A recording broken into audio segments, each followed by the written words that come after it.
didukung oleh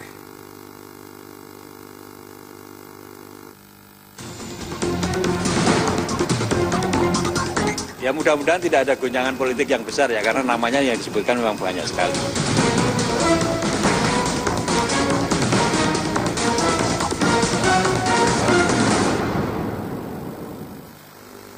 Pemirsa, Komisi Pemberantasan Korupsi memboncorkan dakwaan 2 terdakwa kasus dugaan korupsi proyek IKTP hingga beredar di media sosial. Berkas 2 terdakwa kasus dugaan korupsi pengadaan KTP elektronik juga telah dilimpahkan ke Pengadilan Tipikor sejak sepekan terakhir. Kabiro Humas KPK Febri Diansah mengatakan hingga saat ini pihaknya belum bisa memastikan apakah materi bocoran dakwaan 2 tersangka kasus dugaan korupsi pengadaan KTP elektronik sama dengan yang dimiliki KPK atau tidak.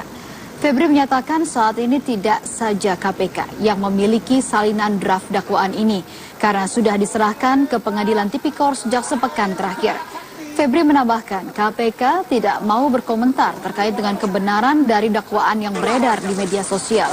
Karena menurut Febri, KPK lebih mengutamakan proses dakwaan dalam persidangan nantinya. KPK pun saat ini sedang mendalami sejumlah temuan baru kasus IKTP, diantaranya adalah temuan ijon, proyek, dan indikasi aliran dana kepada sejumlah pihak terkait dengan pengaturan pemenangan proyek. Draft tersebut misalnya atau yang beredar tersebut apakah benar atau tidak kita belum mengetahui itu, tapi yang pasti proses di KPK pasca pelimpahan kita lakukan ke pengadilan negeri, kita sudah menyerahkan ada dakwaan di sana salah satunya dan berkas perkara untuk 2 orang tersangka yang tentu akan menjadi terdakwa nanti pada proses persidangan. Sementara itu, calon gubernur DKI Jakarta Basuki Cahayapurnama membantah dirinya terlibat dalam dugaan skandal korupsi proyek IKTP. Bahkan Ahok menegaskan dirinya justru paling vokal menentang adanya proyek KTP elektronik. Kalau lihat berita-berita, kalau ada rekaman di DPR, saya main keras. Saya malah mengatakan sudah nggak perlu bikin IKTP sendiri. Kamu kenapa nggak mau numpang dengan Bank Pembangunan Daerah seluruh Indonesia? Bank lebih bagus sistemnya, BI kontrol orang dengan baik. Bank punya sistem sangat baik, keuangan. Jadi semua perlu nggak saya bilang. Terus kalau masih daerah yang nggak bisa kejangkau dengan bank, ada BRI. Sampai unit desa terkecil. Kenapa nggak mau manfaatkan bank kayak mahasiswa, bikin kartu ATM langsung kartu anggota? Itu paling murah. Terus buat apa ada pemuktahiran data? Tiap hari lahir mati itu banyak kok. Saya ngomong di dalam rapat itu. Bapak mau komisi lainnya, Pak? Komisi iya, agama. dulu awalnya saya mau komisi mana ya, saya bilang sama aja. Gara-gara IKTP, Pak? Itu gara-gara mungkin undang-undang yang mau masukin pasal. Di saat KPK tengah gencar mengusut korupsi pengadaan KTP elektronik, usulan revisi Undang-Undang KPK di Parlemen kembali mencuat. Bahkan, Badan Keahlian DPR pun ternyata sudah mulai melakukan sosialisasi ke 4 perguruan tinggi terkait dengan urgensi revisi Undang-Undang KPK. Usulan revisi Undang-Undang KPK kembali mencuat di saat lembaga anti rasuah ini tengah gencar mengusut korupsi pengadaan KTP elektronik atau IKTP.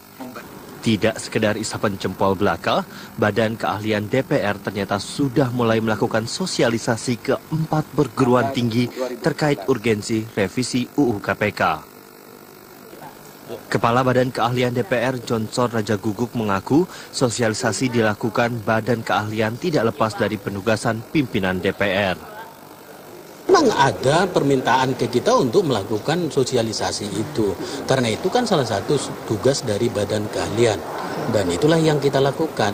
Tetapi ini kan belum tentu nanti putusannya bahwa ini akan langsung dilakukan pengajuan, bukan. Namun pimpinan DPR membantah adanya instruksi melanjutkan revisi Undang-Undang KPK. Ya karena memang pada waktu rapat konsultasi dengan Presiden, saya lupa pertengahan tahun lalu, itu Presiden sendiri menyatakan perlu ada sosialisasi untuk revisi Undang-Undang KPK. Kalau di DPR kan sejumlah fraksi ada yang mendukung revisi tersebut, ada yang juga menolak. DPR pun tidak bisa mengintervensi keputusan yang ada di alat kelengkapan Dewan, termasuk di Balik.